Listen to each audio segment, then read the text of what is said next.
Tu parles de l'idée du vin, mais la première idée, c'est d'en choisir une et d'en avoir une. Et ici, c'est un endroit, pour moi, vraiment chargé d'émotions parce que, quelque part, j'étais pas prédestiné à m'arrêter ici. C'est vraiment un coup de cœur, un coucher de soleil à cet endroit. Quand j'ai regardé derrière, j'ai trouvé que c'était extrêmement compliqué de quitter l'endroit en n'y passant qu'une vendange.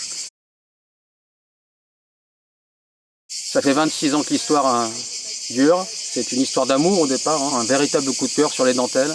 Moi, j'avais comme partenaire des vignerons, des clients, des vignerons qui étaient amoureux de la région et qui m'ont transmis cet amour. Après, un climat qui était peut-être compliqué il y a 25 ans, parce qu'on est quand même en altitude. Et cette chose un peu compliquée, moi j'ai vite compris qu'il revenait de l'hémisphère sud, que c'était un atout complémentaire. Cet endroit, c'est the place to be. C'est vraiment l'endroit aujourd'hui où on peut naturellement, sans irrigation, on peut encore s'exprimer. Il y a une préservation de cet environnement où on cohabite encore avec les oliviers, avec les abricotiers, avec les cigales qu'on entend.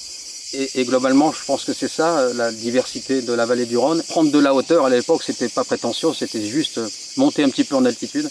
Et ici, c'est le paradis.